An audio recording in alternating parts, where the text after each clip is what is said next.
Сәлеметсіздерме? Біз бүгін еңбекқор бала тақырыбы аясында үй жағдайында гүл өсімдігін оқытамыз. Сонымен бірге біз қазір үйде топырақ, тас, гүл және гүл отырғызатын ыдыстың көмегімен біз қазір гүлді осы ыдысқа отырғызамыз.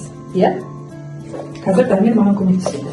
Гүлді отырғызу үшін ең алдымен бізге осындай ыдыс керек.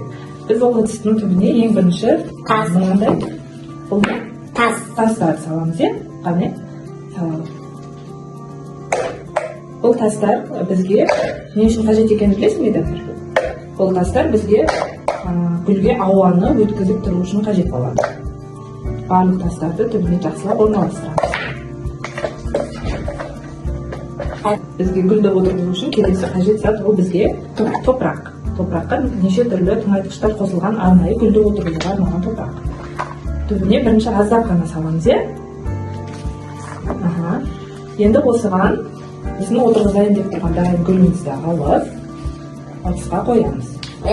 Ана топырақтар керек. Қазір осы гүлдің қалған шетіне топырақ толтырамыз.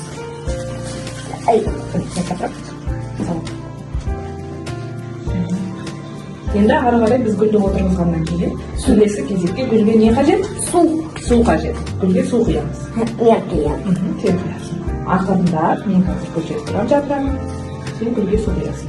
Құямын. Аз-аздан ғана құямыз. Тағы құямын. Мен айналдырам. Жарайсың. Біздің гүліміз дайын. Гүлді? Дамир, гүлдің жақсы өсуі үшін тағы не қажет екенін білесің бе? Күн. Әрине күн сәулесі. Сол үшін гүлді біз қайда қоямыз? Дала. Жоқ, гүлге өсімдікке.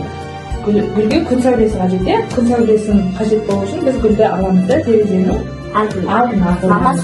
Сонда бізге гүл өсіру үшін қандай заттар қажет екен? Топырақ. Тас, су. Және гүл өсу үшін бізге гүлге күн керек, және гүлге ауа қажет. Гүлдің қандай пайдасы бар екенін білесің бе? Гүл бізге таза ауа береді, иә? Біз демалатын таза ауа береді екен. Сол себепті үйдің ішінде таза ауамен демалу үшін көптеген гүлдерді отырғызған өте пайдалы. Сендерде балабақшаларда гүлдер бар ма осындай? Иә. Сендер оларға күтім жасайсыңдар ма? Жарайсыңдар. Дамир, сен гүл туралы қандай мақал-мәтел білесің? Қыз өссе елдің көркі, гүл өссе жердің көркі. Жарайсың, Дамир. Енді алдағы уақытта сен осы гүлге су құйып қарайсың ба? Иә. Жарайсың. Біз гүл отырғызып аяқтадық, дұрыс па? Сау болыңыздар.